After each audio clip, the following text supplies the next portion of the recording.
Chers téléspectateurs, bon après-midi et bienvenue sur votre émission African Business. Cet après-midi, dans ces locaux, on reçoit une entreprise qui se démarque dans le monde de l'audiovisuel au Cameroun et en Afrique. C'est bien sûr Studio Iboga. Je vous prie donc de rester scotché devant vos écrans parce que nous embarquons pour un voyage de 52 minutes de découverte et 52 minutes d'actualité sur l'économie africaine.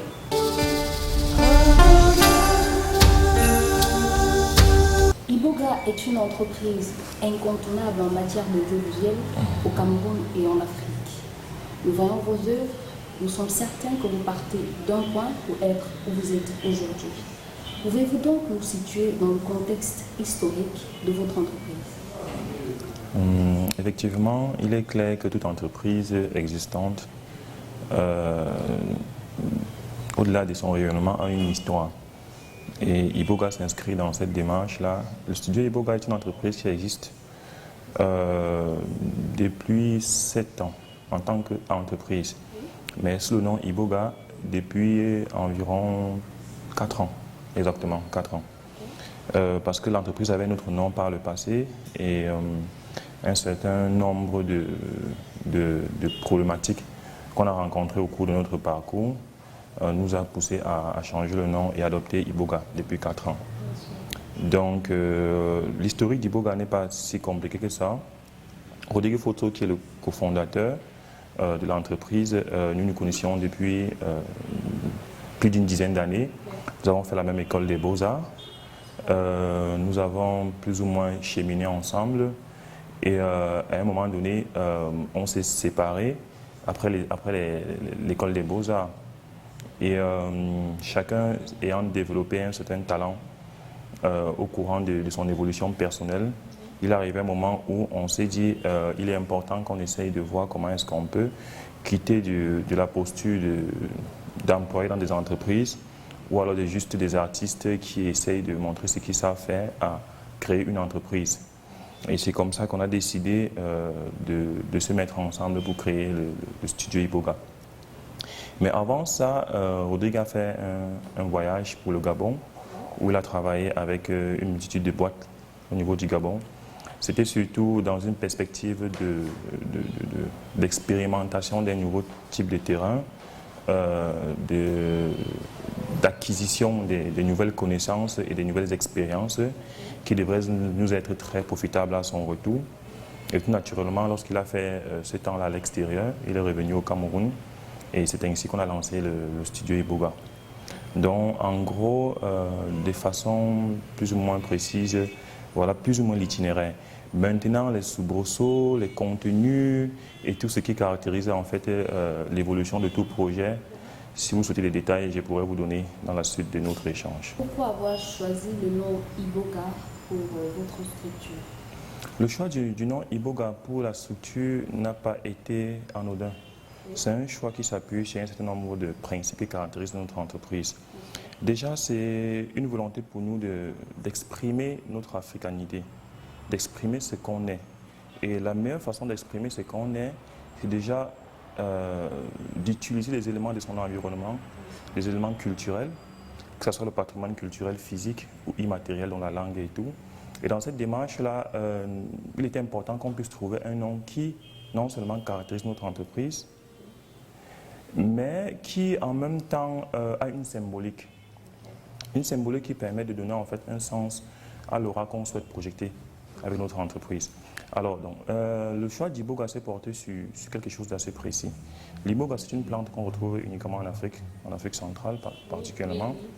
Et c'est une plante qui est utilisée dans plusieurs rituels initiatiques. Comprendre l'initiation, processus d'apprentissage, ne pas voir initiation plutôt dans le sens péjoratif. Donc, alors, et le rituel initiatique qui nous a inspiré, c'est celui du Bouti. Dans le Bouti précisément, lorsqu'on initie une personne, le processus se subdivise en 4 phases.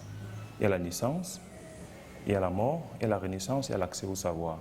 Alors ce processus nous a inspiré et puis on s'est dit, waouh, avec tout ce qu'on a traversé, parce que Iboga aujourd'hui c'est un ensemble de problèmes, c'est un ensemble d'échecs et tout, on s'est dit notre entreprise peut facilement se confondre en fait avec le rituel du boutier. En fait, l'inspiration du nom d'Iboga est tout simplement liée à notre patrimoine culturel. Et nous avons choisi un segment de notre patrimoine culturel qui est celui lié à notre spiritualité et à notre religion en quelque sorte. Et de surtout se présenter au monde, au rendez-vous du donner et du recevoir avec une identité propre. C'est ça la véritable source de motivation. Parce que lorsque vous entendez Iboga, naturellement, ça vous parle de l'Afrique, ça vous parle d'ici. Et c'est surtout aussi pour montrer aussi que l'idée qu'on a en fait de la culture africaine n'est pas toujours quelque chose de négatif. Et on a adopté ce nom parce qu'à chaque fois que nous sommes invités sur des plateaux télé, on dit toujours mais Iboga c'est la sorcellerie, Iboga c'est ci et ça et tout. Donc ça nous donne aussi l'opportunité d'expliquer aux gens en fait que il ne s'agit pas de la sorcellerie, c'est juste la méconnaissance en fait de ce qui est africain. Qu'on se retrouve en train de donner de mauvaises interprétations à ce qui fait partie de notre culture. En gros, l'inspiration pour le nom Iboga a été d'ordre culturel, surtout pour nous affirmer en tant qu'Africains et exprimer notre amour pour ce qui est nous-mêmes en quelque sorte. Donc voilà quoi. Vous êtes une entreprise spécialiste ou spécialisée en matière d'audiovisuel. Nous voulons connaître quels sont réellement les services qu'offre Iboga. Iboga n'est pas uniquement axé sur la communication audiovisuelle ou sur tout ce qui concerne la production audiovisuelle. Iboga, je vais vous faire une révélation. Iboga, c'est la maison mère. Dans Iboga, il y a Iboga Publicité qui fait tout ce qui est production publicitaire, affiches et tout le reste. Il y a Iboga Academy qui n'est pas encore totalement structurée, qui va offrir des formations adaptées à notre contexte africain dans les métiers des arts visuels. Il y a Iboga Digital en fait, qui est tout ce qui renferme le digital, donc programmation, développement et tout. Il y a Iboga Movie qui va produire ou qui produit déjà des émissions, qui produit des films et des courts-métrages. Donc en gros, Iboga est subdivisé en 4 secteurs d'activité qui vous ai expliqué tout à l'heure. Voilà. Mais le secteur qui est le plus développé actuellement, c'est le secteur de la publicité. C'est plus où nous sommes connus. Mais en réalité, Iboga a d'autres secteurs, mais qui vont se développer avec le temps. Quelle est la tranche d'âge du personnel d'Iboga? Le personnel d'Iboga est un personnel constitué de jeunes, dans leur écrasante majorité. Des jeunes dont l'âge moyen est de 30 ans. Il y a des plus jeunes que 30 ans, il y a des 24 ans même. Super. Voilà. Et nous sommes plus ou moins des anciens camarades de l'école des Beaux-Arts et des anciens camarades de l'université. Donc le personnel d'Iboga est un personnel jeune, ambitieux, dynamique, qui croit en l'Afrique et qui à chaque jour s'améliore, se perfectionne pour offrir le meilleur en fait. Sur quoi est-ce que vous êtes regardant quand vous voulez faire le choix de votre personnel? Déjà, vu que nous sommes dans le domaine de la créativité, lorsqu'il faut qu'un jeune intègre les équipes d'Iboga, il y a beaucoup de paramètres qui entrent en jeu. Parce qu'une entreprise, ce n'est pas uniquement pour se faire de l'argent. C'est vrai que se faire de l'argent, c'est plus ou moins un but noble, parce que l'argent, c'est le véritable pouvoir. Mais en réalité, à Iboga, avant de recruter un personnel, il y a un certain nombre de paramètres qu'on prend en compte. Bien sûr. Il y a déjà sa capacité à pouvoir manipuler les outils de l'heure qui nous permettent de nous exprimer sur le plan artistique. Il y a sa culture personnelle. Il y a son amour pour l'Afrique. Parce que si vous n'aimez pas quelque chose, vous ne pouvez pas exprimer le meilleur de cette chose-là. Oui. C'est les conditions qui dictent l'emploi. Alors, ça veut tout simplement dire que lorsqu'on a un jeune qui décide de travailler avec nous, on peut lui accorder 2 semaines de tests.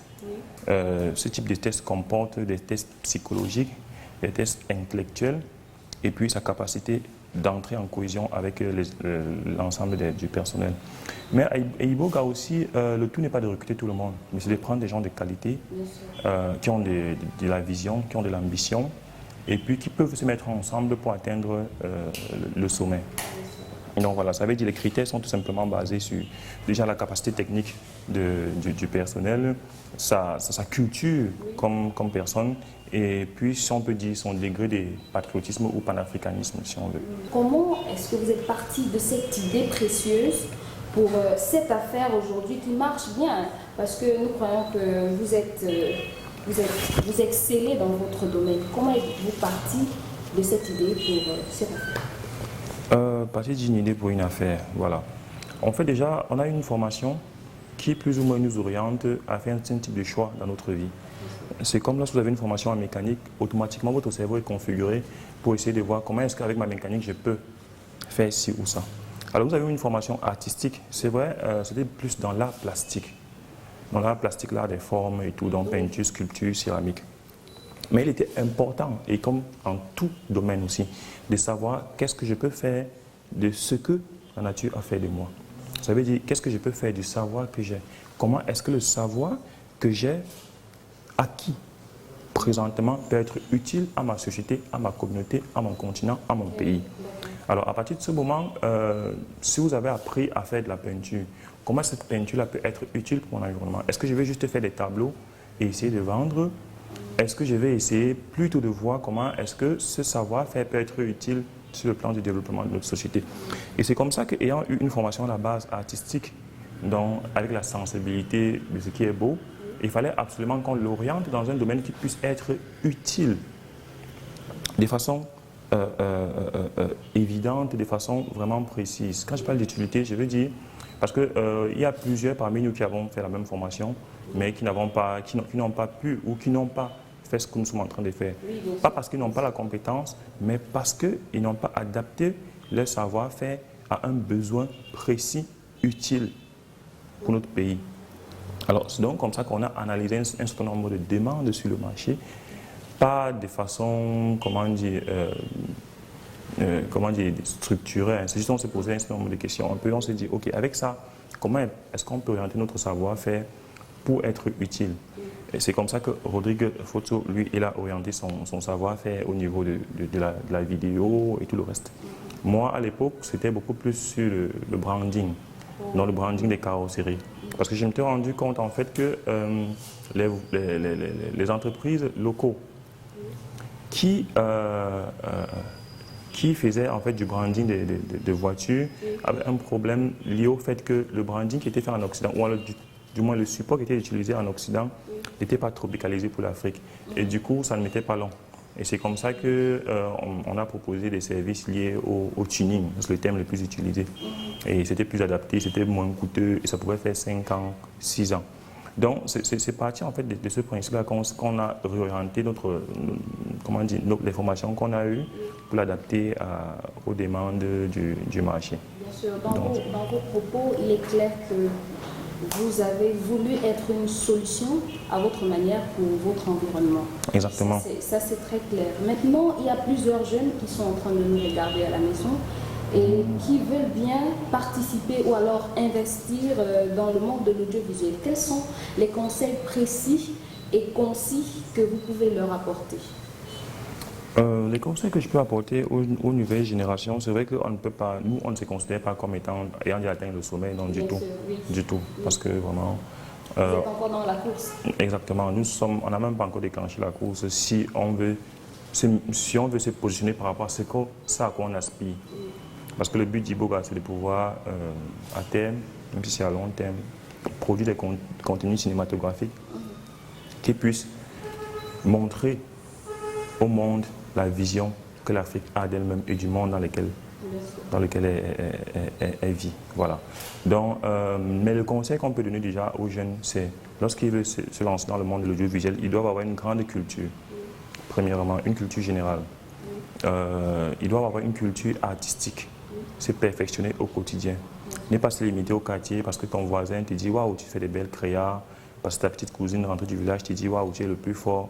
Tu te mets dans la tête que bon, tu es capable de faire un certain nombre de choses. Parce qu'aujourd'hui, le métier est tellement concurrencé. Bien sûr, c'est vrai. En Occident, en Asie, partout, ils sont à un autre niveau. On parle d'intégration, on parle de compositing, on parle des termes aujourd'hui là qui sont utilisés dans le domaine qui en principe, ne devrait pas échapper aux jeunes d'ici. Donc les jeunes doivent se mettre déjà à jour. Mais le conseil le plus important, c'est lorsqu'on veut construire un projet, lorsqu'on aspire à quelque chose, ce qu'on doit chercher au préalable, c'est la perfection.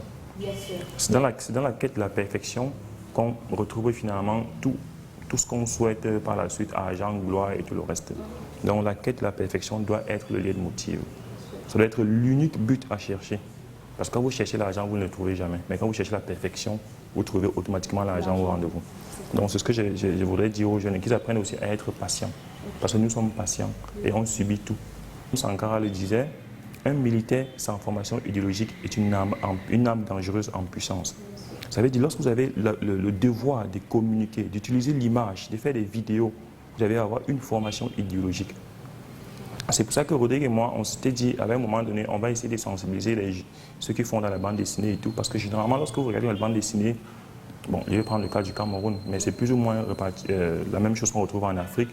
Vous allez vous rendre compte que lorsqu'on traite d'un sujet d'Afrique, on a tendance à dessiner les Africains avec des gros ventres et des gros yeux.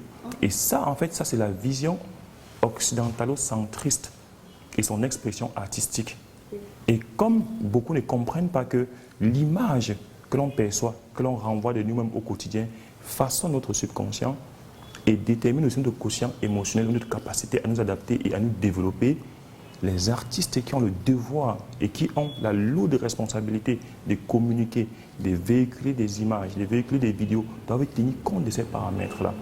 C'est comme aujourd'hui dans la culture hip-hop, par exemple. Les clips où on met toujours la femme en avant comme étant un objet est configuré comme ça parce que, en fait, où le hip-hop est plus ou moins développé, il y a une volonté de pouvoir abaisser le plus souvent la femme, et la femme noire particulièrement. Et on ne devrait pas répéter ce type d'erreur. Il y a une grosse responsabilité. Et c'est pour ça que le grand penseur Cheikh Anta Diop disait, l'artiste africain est cet artiste-là qui réussit à créer une œuvre qui peut ramener la gloire et la grandeur de son peuple. C'est que dans ce sens-là que l'artiste joue son rôle. Ça veut dire être capable de produire quelque chose qui non seulement est utile, mais renforce le respect qu'on a vis-à-vis de ton peuple. C'est pour ça que vous allez voir les films américains mettent toujours en avant la puissance américaine. Les films chinois mettent toujours en avant la puissance du kung fu et tout. C'est pour ça qu'on voit un Chinois qui est sous là dans un bar, on a l'impression que c'est un grand maître du kung fu. C'est ça en fait la force de la communication, la force de l'audiovisuel, la force du cinéma en quelque sorte. Mais si vous n'avez pas de formation idéologique, vous allez faire des films où à l'intérieur vous allez vous insulter vous-même et conditionner votre population à croire qu'elle est inférieure. Donc ça c'est une autre responsabilité qu'il faut mettre en avant. Maintenant, est-ce que Iboga prépare-t-elle des innovations qui pourront contribuer à l'évolution ou à la construction de l'Afrique?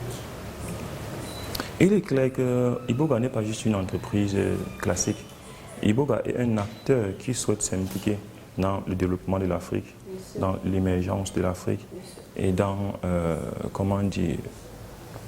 dans la gloire de l'Afrique.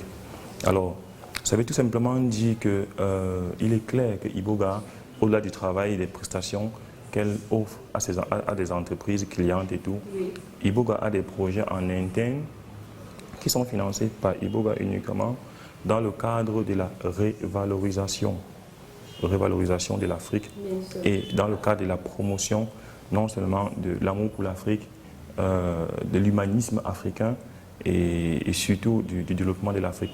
Et dans cette perspective-là, déjà, par rapport à la situation qui touche, que ce soit les Grands Lacs, que ce soit l'Afrique centrale, le Golfe de Guinée, à l'instar des groupes terroristes Boko Haram, le studio Iboga, pendant 2 mois et demi, a produit un support audiovisuel. Bien sûr, comme nous allons voir tout à l'heure. Voilà, qui a eu un grand succès, pas succès financier, mais beaucoup de Camerounais et certains Africains, à l'instar des Togolais, qui nous ont fait beaucoup de mails pour dire que le Cameroun et le Togo sont des pays qui ont plus ou moins la même histoire, parce qu'on n'était pas des colonies, on était sous tutelle, ont envoyé des messages de gratitude vis-à-vis d'Iboga. Et la vidéo en elle-même, à 2 jours de publication, elle a eu près de 50 000 vues sur Facebook. Et beaucoup de médias ont relayé la vidéo, tout simplement parce que cette vidéo-là a permis en fait à la grande majorité des Camerounais, parce qu'elle s'est partagée sur WhatsApp partout, de comprendre qu'ils sont un peuple, de comprendre qu'ils sont face à leur destin et de comprendre qu'ils ont une mission, la trahir ou l'accomplir. Donc cette vidéo-là a plus ou moins réveillé l'instinct patriotique qui était un peu dormant parce qu'il est existant. Bien Il était sûr, dormant chez les Camerounais. c'est très clair.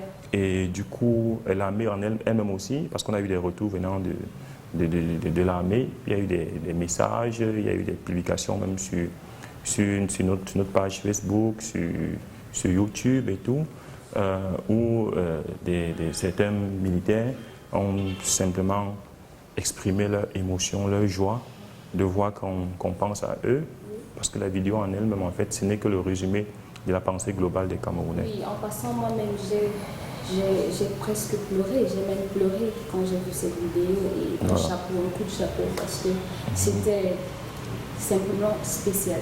Merci.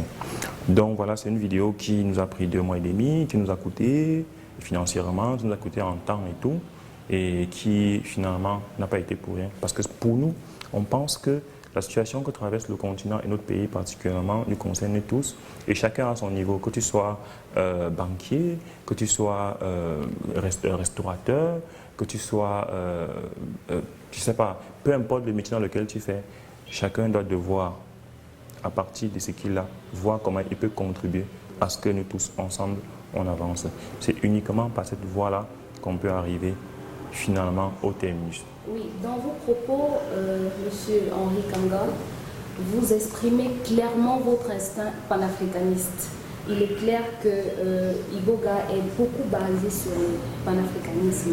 Nous voulons savoir quelle est la dimension panafricaniste exacte que vous avez, quelles sont vos ouvertures en termes de l'Afrique, qu'est-ce que vous portez, qu'est-ce que vous allez apporter de nouveau à l'Afrique. Nous voulons vraiment que vous nous expliquiez votre vision. Voilà. Il faut comprendre déjà que quand on parle de panafricanisme, ce n'est pas une idéologie extrémiste. Oui. Le panafricanisme tel que perçu par Iboga ou tel que compris et véhiculé par Iboga, c'est une forme d'humanisme. Oui. Ça veut dire, parce que exprimer le meilleur de soi est l'un des moyens de contribuer au bien-être de l'humanité. Oui. Exprimer le meilleur de soi n'a jamais causé de tort à qui que ce soit. Voilà, ça veut dire que ce panafricanisme-là qui anime Iboga, c'est un panafricanisme en fait qui prône l'excellence. Voilà, et dans ce cadre-là, alors, vu qu'on a une grosse responsabilité, celle qui concerne le média, celle qui concerne le cinéma, parce que jusqu'à aujourd'hui, très peu d'Africains produisent des films qui peuvent vraiment éduquer les masses populaires dans le sens de l'idéologie qui est celle des pères qui ont amené l'Afrique où elle est aujourd'hui. Je parle des Nkrumah, je parle des Samori Machel, je parle de Sékou Touré, de Oumniobé, de Sankara, tous ces gens-là. Pourquoi est-ce que je parle de ces gens? Parce que c'est des gens qui avaient une vision claire, une vision noble, une vision juste de l'Afrique. Alors, ces gens ont fait ce qu'ils pouvaient faire.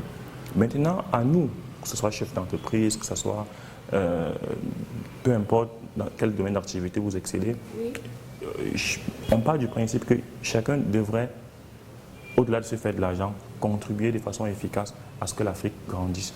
Parce qu'il faut comprendre que des richesses individuelles ne profitent à personne.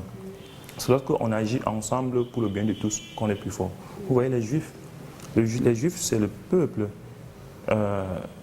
du moins ce qu'on appelle Juifs, c'est le peuple qui réussit à, comment dire, à capitaliser le maximum pour sa communauté. Tout simplement parce qu'elle a compris un certain nombre de principes, l'unité. Sans toutefois vous couper, s'il vous plaît, est-ce que vous pouvez nous expliquer dans un aspect pratique ce que Iboga compte apporter à l'Afrique en termes de réalisation? Voilà. J'étais en train de développer pour arriver à ça. En termes de réalisation, déjà, nous sommes dans le domaine de l'audiovisuel. Oui. Et ce qu'on peut apporter à l'Afrique, c'est de pouvoir contribuer à lui donner une meilleure image. C'est la chose la plus importante. Comment est-ce que les Africains se perçoivent eux-mêmes? Parce qu'il faut comprendre que 80% des connaissances, de l'information même sur l'Afrique n'est pas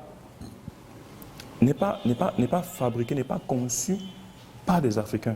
Ça veut dire finalement les Africains se perçoivent à travers le prisme d'une autre personne. Voilà. Et le studio Iboga a donc vocation à terme, parce que le cinéma coûte extrêmement cher pour la production, à terme, si possible, chez les chefs d'entreprise, parce qu'on a beaucoup d'hommes riches en Afrique, qui peuvent comprendre, parce que je vais prendre un exemple. Le film Malcolm X, un film qui a été financé par la communauté noire.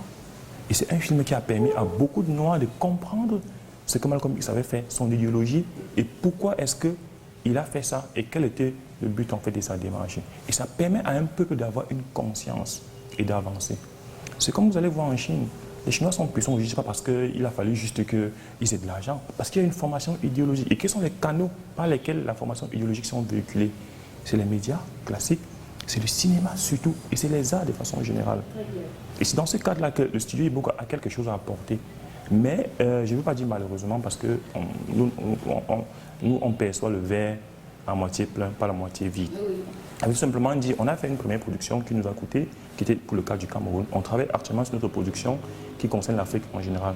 Mais il est clair que nous savons clairement qu'à un moment donné, ceux qui décident, ceux qui ont les moyens, vont se rendre compte qu'on a une volonté de pouvoir apporter quelque chose d'important pour l'Afrique. Ils pourront nous soutenir financièrement et on serait capable de produire des vrais films, des vrais documentaires. On a besoin de documentaires sur Oumou Niobé, on a besoin de documentaires sur Thomas Sankara. Exactement. Et c'est des documentaires qui doivent être produits par nous. Pas toujours attendre que ceux qui sont en face produisent des documentaires sur nous. C'est ça le problème. Parce qu'à partir du moment où j'écris l'histoire du lion, tu étais à la gloire des chasseurs, parce que les lions n'ont pas des historiens, n'ont pas ceux qui écrivent l'histoire. Et aujourd'hui, le studio Iboga, dans son département de production, a donc vocation à pouvoir combler ces vides-là en fait. Donc, et c'est en ça qu'on pense qu'on peut contribuer de façon efficace à l'émergence de l'Afrique. Et jusqu'ici, nous sommes satisfaits de vos différentes productions. Nous sommes vraiment satisfaits et nous sommes certains que si vous continuez dans cette lancée, bien évidemment, vous allez atteindre le but. Mais si on vous demandait sur une échelle de 1 à 10, quel est le niveau exact de l'Afrique en termes de production audiovisuelle? C'est vrai que je n'ai pas des données en main pour pouvoir évaluer, mais voyons ce qui s'est fait à l'extérieur. Au niveau de la production audiovisuelle en Afrique, je pense qu'on a encore un retard, un véritable retard. Mais par contre, le Nigeria est très avancé. Le Nigeria est très avancé en ce qui concerne la production audiovisuelle. Voilà. Mais l'Afrique francophone a un véritable retard. Donc du coup, je n'ai pas d'éléments objectifs là, voilà, pour pouvoir me positionner sur quelle échelle est-ce qu'on peut positionner l'Afrique. Alors, quelles sont les solutions que vous proposez à l'Afrique pour avancer dans ce cadre, monsieur? Les solutions que je peux proposer, de prime abord, de mon point de vue, parce qu'il peut y avoir plusieurs solutions, les gens peuvent avoir d'autres solutions. Déjà que les ministères de la Culture, les ministères du Tourisme se rapprochent en fait des experts du domaine de l'audiovisuel, qu'ils puissent avoir accès au financement, que l'on puisse développer des formations efficaces et sérieuses sur le continent et que l'on puisse donner l'opportunité aux jeunes aussi de s'exprimer. Parce qu'il y a beaucoup de jeunes talentueux autour de nous, mais qui n'ont pas la possibilité de s'exprimer parce qu'ils n'ont pas de soutien. Voilà. Et surtout, valoriser la production africaine, en quelque sorte. Donc, il y a une responsabilité politique liée à nos gouvernements. Il y a une responsabilité économique liée à ceux qui ont le pouvoir financier. Et une responsabilité intellectuelle liée à ceux qui ont les écoles de formation. Une responsabilité maintenant au niveau des jeunes aussi, de pouvoir prendre des initiatives et de faire comme ils le font.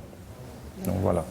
Merci de nous avoir reçus. Vous nous avez permis d'avoir une appréhension globale et administrative du studio Iboga. Et nous sommes certains qu'avec vous, l'Afrique, bien sûr, pourra briller demain en termes d'audiovisuel. Merci Simo Clarisse Merveille, merci African Business, merci à Média Presse. Merci à vous et c'est fait un réel plaisir pour le studio Iboga de vous recevoir dans nos locaux, de nous donner l'opportunité d'exprimer ce qui est au fond de nous et profiter aussi de l'occasion pour remercier aussi les équipes d'Iboga, à savoir Ngoufo Stéphane, responsable des productions, Elvis Abané, que vous allez sûrement interviewer tout à l'heure là, Cédric Biroko, et puis les autres stagiaires. Merci à voilà. Donc, merci à la maquilleuse, merci à Yéli qui est là, merci à tous ceux qui ont permis, à Iboga Family, qui ont participé à la production de cette émission, bien sûr. Et un mot de fin, ce qui est sûr est que on y arrivera.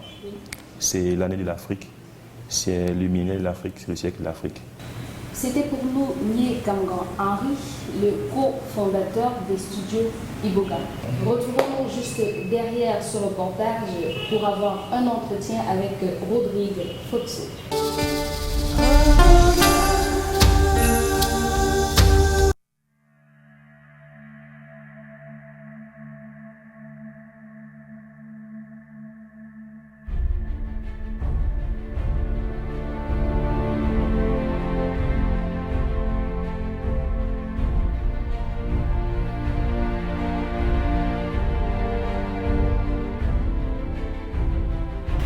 Bonjour, moi c'est Stéphane Goufo, responsable de la logistique, cadreur monteur au studio Iboga. Je suis avec le studio Iboga depuis sa création et je suis entré au studio Iboga au début par un stage de 3 mois où après j'ai été validé comme technicien. Depuis là on poursuit notre chemin ensemble. Et je pense que le studio Iboga était un studio qui amène tout le monde à s'exprimer. On laisse la possibilité à tout un chacun de montrer ce qu'il vaut. Et ce qui est plus intéressant à l'intérieur, c'est le fait de toujours pousser de l'avant, essayer de faire des choses différemment.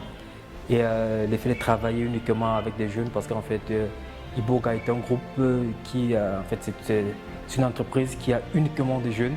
Et le fait de travailler avec des jeunes, ça permet de développer une forme de créativité. Vraiment, chacun a la possibilité d'innover et d'aller au-delà.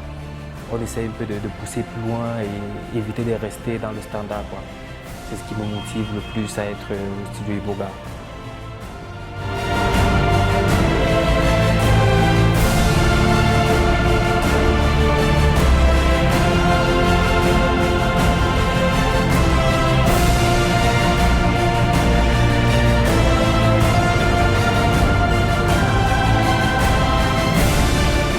Bonjour African Business, je m'appelle Boum Joanne Régine et je suis étudiante en licence 3 paix et développement à l'Université protestante d'Afrique centrale. À la base passionnée d'art, de maquillage et même de mode, c'est dans cette optique que je me retrouve en train de travailler avec le studio Iboga qui est réputé justement dans son optique de promouvoir l'art africain dans toute sa globalité. Merci.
ce reportage, je suis en compagnie de M.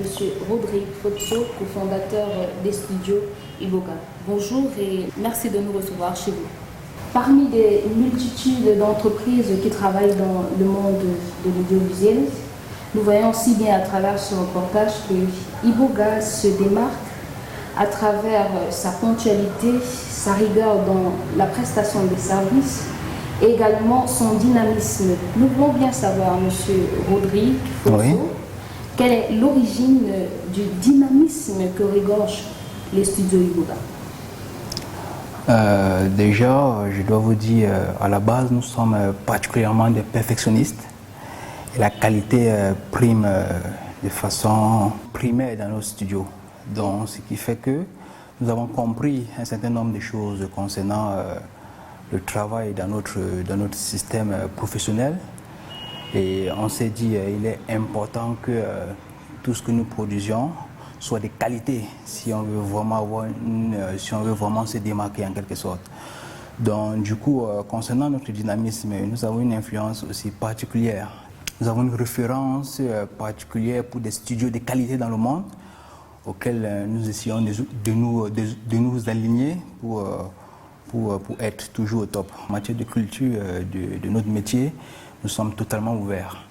Et il y a pas mal de studios comme Pixar, comme Disney, comme Weta Digital, les grands studios qui ont fait des films comme The Hobbit, Le Seigneur des Anneaux. Donc vous comprenez qu'aujourd'hui, la tendance veut que les choses soient faites de façon propre. Donc du coup, vu les perspectives futures du studio Iboga, il est important qu'on puisse s'aligner à cette technologie, qu'on puisse comprendre les enjeux de tous ces savoir-faire. Je suis très strict en matière de qualité, en matière de délai qu'il faut, parce que tout, voilà, être ponctuel également. Donc avec mon équipe, nous travaillons de façon, sommes très complices en quelque sorte. Oui, bon, quand nous regardons vos travaux, elles relèvent bien de la créativité, beaucoup de dynamisme. Vous êtes vraiment spécial dans votre façon de concevoir des choses. Vous avez des concepts particuliers et vous êtes très précis dans le message que vous essayez de diffuser dans tous vos travaux d'ailleurs. Oui. Comment donc s'organise votre travail? Comment est-ce que vous organisez votre production, si je peux le dire ainsi? Oui. Donc pour être clair, je vais vous dire, concernant la production, aujourd'hui on a une tendance qui veut que le travail qu'on reçoit doit être fait de façon, comment dire ça, logique, comme on a généralement tendance à croire. C'est-à-dire quand un client arrive, il vous dit, bon voilà, Iboga, moi j'ai besoin d'un spot où vous allez me présenter, vous allez vendre mon produit. Je prends peut-être l'exemple d'un savon par exemple. Donc le défi ici aujourd'hui, c'est qu'on puisse comprendre de fond en comble l'idée qui se cache derrière ce produit, la philosophie qui anime ce produit, comment est-ce que le client souhaite atteindre la cible. Donc à partir de là, donc, il est important que nous fassions ce qu'on appelle généralement une recherche graphique propre qui va permettre à ce client de se démarquer. Donc du coup, il y a toute une séance de travail qui peut aller à 2-3 jours uniquement à la recherche d'images. Oui, bien sûr, comme nous avons vu dans le reportage tout à l'heure, des réunions, nous avons Exactement. écouté plusieurs de vos collègues qui parlaient de l'organisation simulée du travail. Ils ont parlé je sais pas, de l'unité, de la synchronisation dans les idées. Comme vous dites, Tati, on essaie d'organiser l'équipe de façon à ce que chacun ait une tâche précise. Je parlais tout à l'heure de la recherche d'images. C'est-à-dire qu'on fait la recherche d'images, c'est-à-dire quoi? C'est-à-dire que sur Internet, on essaie de trouver des liens pour ce produit, c'est-à-dire des produits semblables. Comment est-ce qu'on a communiqué auparavant sur des produits semblables? Donc c'est important pour nous pour ne pas copier. Donc il y a cette première étape.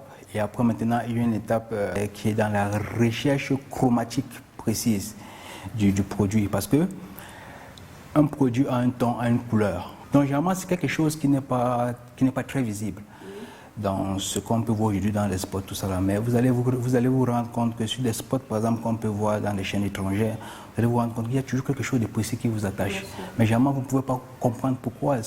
Mais il y a toute cette méthodologie-là qui est respectée, en fait. Donc, ça veut dire que dans vos méthodes de travaux, vous favorisez la recherche. Oui. Après la recherche, la création, vous apportez des innovations en fonction des demandes qui vous sont proposés, quoi, en fonction des produits. Bon, à chaque produit, si on va le dire ainsi, vous apportez une créativité par rapport à ce que vous avez déjà vu qui a été communiqué dessus avant, c'est ça? Oui, exactement, parce qu'il faut éviter de tomber dans ce piège où on a l'impression qu'il y a un suivisme, c'est-à-dire on essaie de tout faire de la même façon. Mais chez Iboga, ce n'est pas notre philosophie. Tous les projets que nous engageons, on se doit à ce qu'ils soient uniques, en fait qu'ils soient uniques, pardon, et qu'ils puissent répondre de façon précise aux exigences du client. Dans le reportage, nous avons vu que vous avez travaillé sur plusieurs projets très intéressants. Nous avons pu remarquer la finesse dans l'exécution des projets. Nous avons pu remarquer le dynamisme, la précision. Alors nous voulons savoir quels sont les labels ou les entreprises qui vous ont déjà fait confiance. Je disais, il y a plusieurs entreprises déjà et que je remercie. Je dois faire appel au talent du studio Iboga déjà. Donc il y a par exemple la Cannes 2012, le logotype et la charte graphique de la Cannes 2012 qui a été réalisé par Iboga. Également le nouveau look d'Afrique Média qui a été fait également par nous. Il y a Canal 2 également qui nous ont fait confiance par rapport à leur nouvel habillage TV. Il y a aussi CV News qui nous a fait confiance. Nous avons le leader en fast-food actuellement au Cameroun qu'on appelle Chopeyamo, qui nous a également fait confiance. Le prix de l'excellence gabonais également qui nous a fait confiance. Il y a également, en fait je vais dire le gouvernement gabonais à travers les prix de l'excellence qu'ils ont pratiqués chez eux. Ils ont fait appel pour la réalisation totale du spot et tout ce qui suivait en termes de création graphique aussi. Comme nous avons pu voir exactement. Dans le reportage. Exactement. Il y a aussi la Cannes de handball U-Junior qui a été faite en 2013. Il y a aussi Chococam, le leader Tiger Brand que vous connaissez, oui, qui nous ont fait confiance à travers pas mal de spots sur la période de Noël.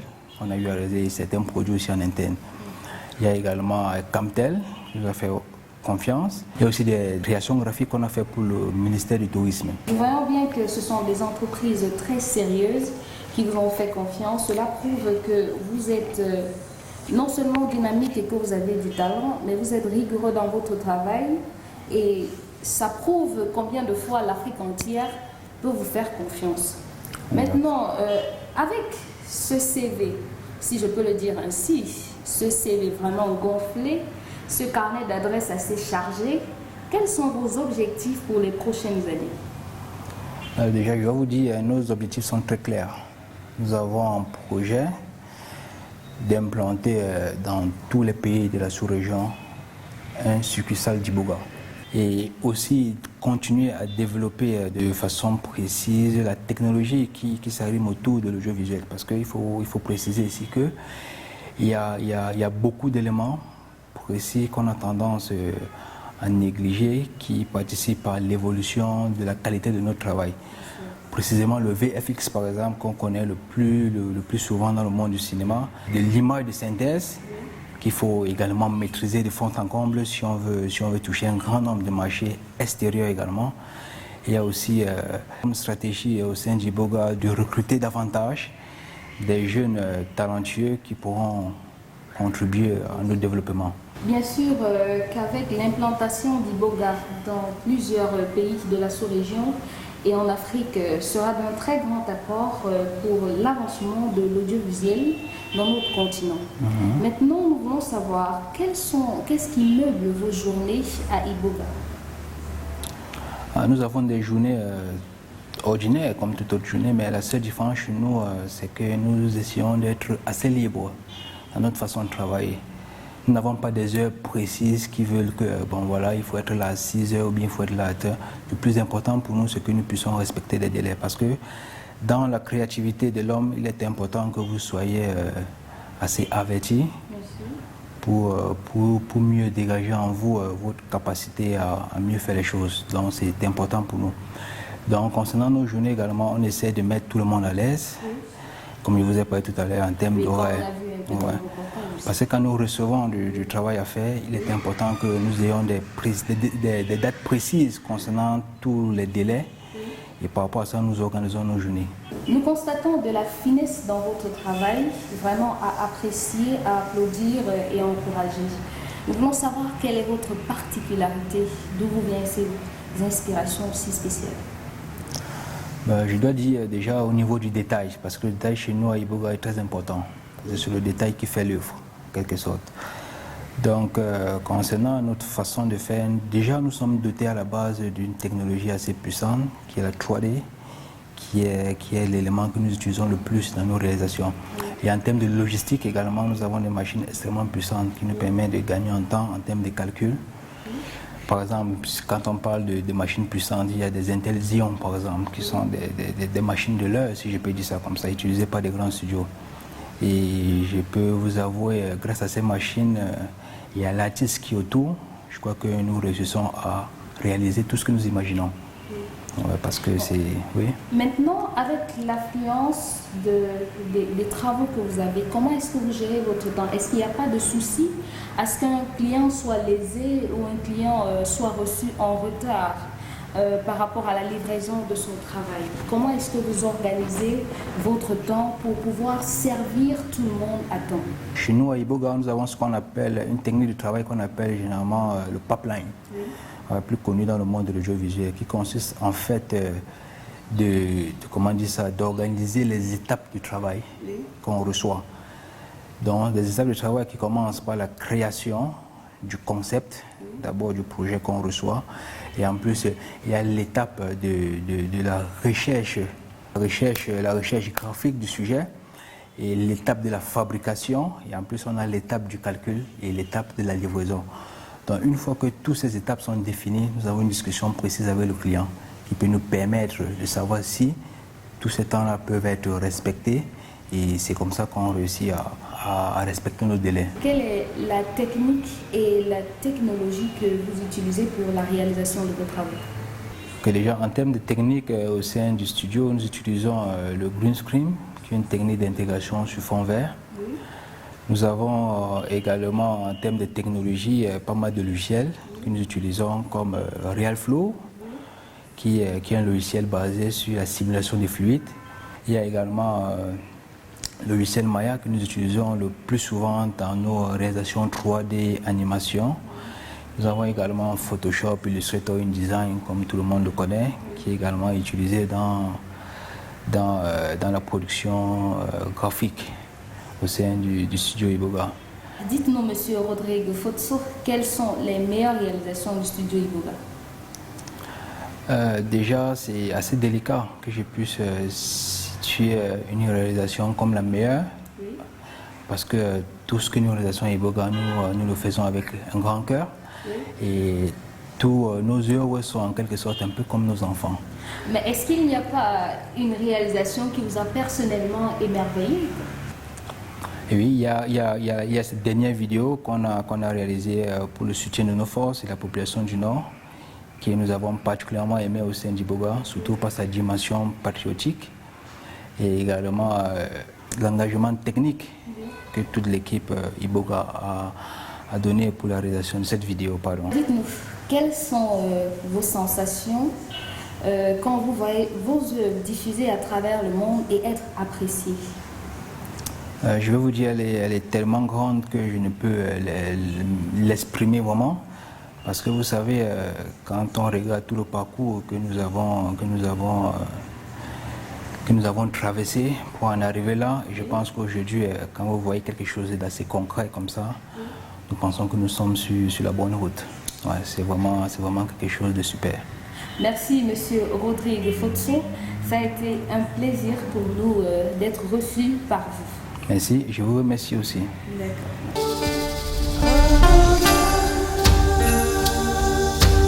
Pour contacter le studio Iboga, vous pouvez simplement appeler au numéro qui s'affiche au bas de vos petits écrans, ou également les suivre sur leur page Facebook qui s'affiche au bas de vos écrans. Encore sur leur site internet www.studioiboga.com. Mesdames, Messieurs, nous sommes très heureux de vous savoir toujours des nôtres jusqu'à 7 heures. C'est donc ici que s'achève cette émission. Retrouvons-nous la semaine prochaine pour une nouvelle édition d'African Business. Sur ce, nous vous prions de rester toujours ouverts à un esprit d'innovation pour la construction de l'économie africaine. Alors, bonne suite des programmes. Bonsoir.